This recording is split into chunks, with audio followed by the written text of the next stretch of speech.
I just wanted to talk to you a minute and hope I can encourage you in the Lord with something that I actually heard earlier today, which is in the book of John, chapter 11, and I've never quite looked at it this way before, but let me talk to you about this for a minute. In chapter 11, it talks about the story of Lazarus, the friend of Jesus, getting sick, right?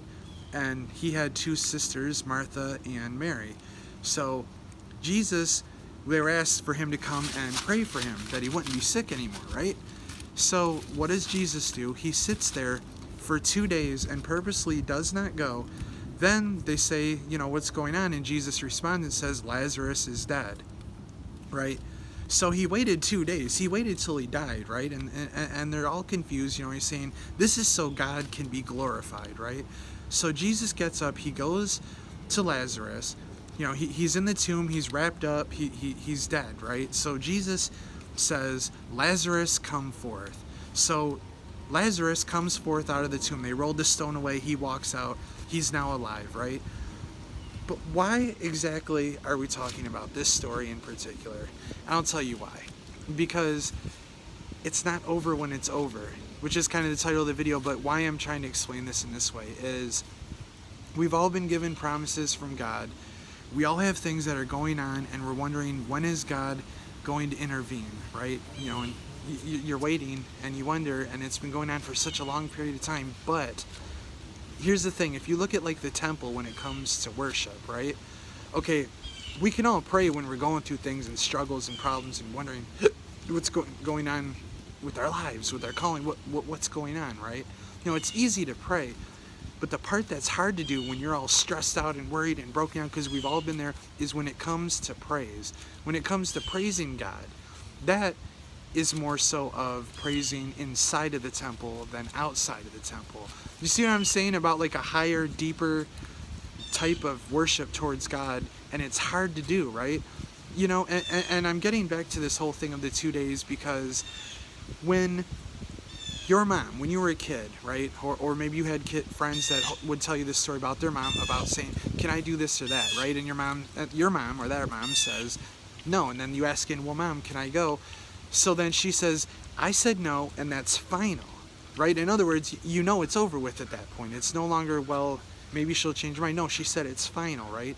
So when it comes to God giving you promises in your life and saying, I'm going to do this, I'm going to do that, or you're starving, you don't have a job, you got problems, you got issues, you're being destroyed.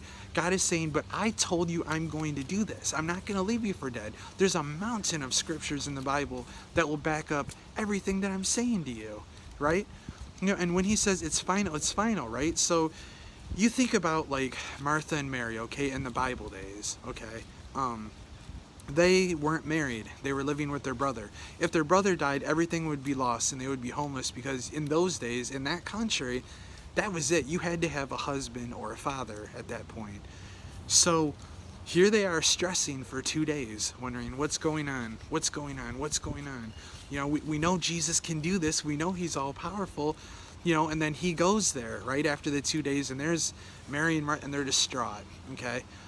But one of them comes running up and runs to his feet and says, if you only would have been here, you could have healed him. At that point, she completely gave up, okay?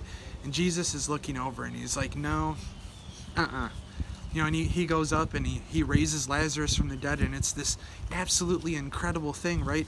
But Martha is sort of like, in that way, us, about trying to really have hope, but just completely giving up what you don't want to do. You don't want to get to that place. You want to still be at this point to where God gave me a promise, and that's it. Yeah, it seems like it's been days, months, weeks. I've had a promise years ago. Why hasn't this happened yet? And meanwhile, Jesus is saying, if I said that I'm going to do something, I'm going to do it. Yeah, it's been 2 days. You've been waiting. You've been sick. You've been dying. But guess what? I'm still here. I'm still God. I still sit on the throne. And if I say I'm going to do something in your life, I'm going to do it. Okay? And that's why I think a big piece of it is worship and praise. It's not just prayer.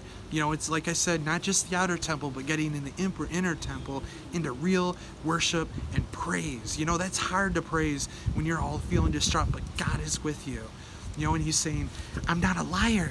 I never was a liar. I'm not a liar. I never will be a liar. If I said I'm going to do something, guess what? I'm going to do it. Yeah, You've been waiting sick for days on end. It's been days. You're almost at the point of death. You might even die, but I'm still going to walk in and I'm going to raise you from the dead. I'm going to raise your promises from the dead. Your past things that I told you was going to happen that you gave up on, and you threw in the trash and just moved on. Guess what? It might be dead to you, but I'm still coming because I said I'm going to come. Because I said I'm going to raise your promises from the dead. I'm going to raise all of your problems and fix them because I said I would. I'm not a liar, right? So you just keep on that praise and worship.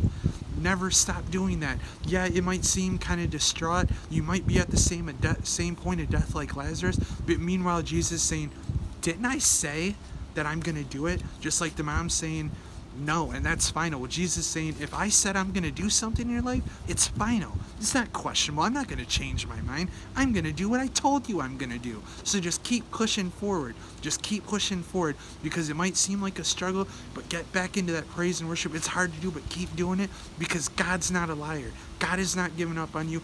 God is going to fulfill it, because God's word is true. Thank you, and I hope this encourages you. Have a good day.